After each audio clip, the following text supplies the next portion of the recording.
আর জীবনে কখনো এই বাড়ির গেট দিয়ে আমার বের হওয়ার সুযোগ হবে না রে গোলাম। এরে আল্লাহর বান্দা, আমার চক্ষুটা যখন বন্ধ হয়ে যাবি, সবার আগে ইমাম সাহেবের কাছে আমার ভাই উপস্থিত হয়ে যা। ডেকে ডেকে বলেন, ইমাম সাহেব হুজুর, আমার ভাই দুনিয়া থেকে বিদায় হয়ে গেল। এই মুহূর্তে মসজিদে এলান করে দেন। ইমাম সাহেব হুজুর আমারে নিয়ে আবার গোটা এলাকার মধ্যে এলান করবে, আমাদের অমুক মুসল্লি দুনিয়া থেকে বিদায়। এইভাবে এলানের পরে এলান করবি, গোটা এলাকার মধ্যে আওয়াজ জারি হয়ে যাবি, আব্দুর রহমান আমাদের মহব্বতের মানুষ ছিল, দুনিয়া থেকে বিদায়। আব্দুল করিম আমাদের বড় মহব্বতের মানুষ ছিল, আমাদেরকে ছেড়ে দুনিয়া থেকে বিদায়। প্রতিটা মানুষ পাগলের মতো আমার বাড়িতে চলে যাবি, আমার লাশের পাশে দাঁড়াইয়া প্রতিটা মানুষ চোখের পানি ছেড়ে দিয়া কাঁদবি। আমি তো লাশ হয়ে পড়ে আছি, কারোর সাথে কথা বলতে পারবো না। এবার ইমাম সাহেব আমার বাড়িতে আসিয়া গোসলের ব্যবস্থা করাইবে রে গোলাম। অতঃপর আমাকে পাতলা তিনখানা কাপড়ের ভিতরে প্যাকেট বানায় রান্না হয়ে যাবে। আমি তাকায় দেখবো আমার মহব্বতের সন্তানও কান্দে, আমার বিবি আমার চেহারার দিকে তাকায় তাকায় কাঁদতে আর বলে, স্বামী গো, এখন আমি কার সংসারে চলবো? এই সুন্দর সংসার কিভাবে চালাবো?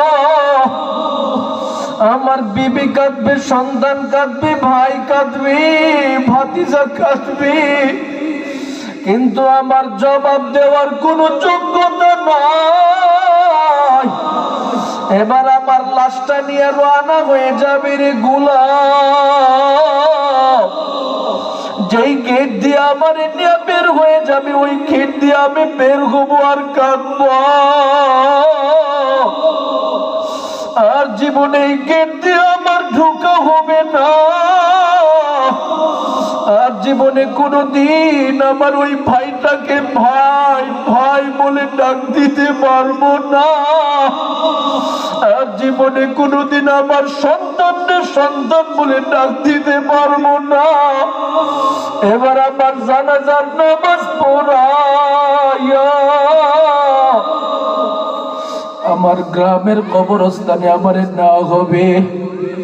নেওয়ার পরে আমাকে যখন এখন দাফন করার প্রস্তুতি নেবে রে আল্লাহর বান্দা, আমি তাকায় দেখবো আমার মহাব্বতের দুটা সন্তান কবরে নেমে পড়ল। আমার ভাতিজাটাও আমাকে দাফনের জন্য কবরে নেমে পড়ল। আমি ধারণা করব আমার সাথে মনে হয় আমার সন্তান যাবে, আমার ভাতিজারাও যাবে। হঠাৎ করে আমি তাকায় দেখব আমার কাফনের কাপড়ের ভাতটাকে খুলে দিয়া আমার ভাতিজাও আমার কবর থেকে উঠে যায়। আমার কাফনের ভাতটাকে খুলে দিয়া আমার মহব্বতের দুটি সন্তান উঠে যায়। আমার একা একা এতিমের মতো কবরে রেখে দিয়া আমার সন্তানরা আমাকে দাফন করে দিয়ে চলে যায়। আমি চিৎকার মারিয়া বলবো, এর সন্তানের দল, তোদের বাবার জন্য কি একটু মায়াও লাগে না? কতদিন তোদের জন্য আমার জীবনের সময়টা নষ্ট করে দিলাম। এরে আমার সন্তানের দল, কেমনে আমার এইভাবে কবরে একা একা রেখে দিয়া যাও? আমার নবী রহমতে আলম নবী বলি,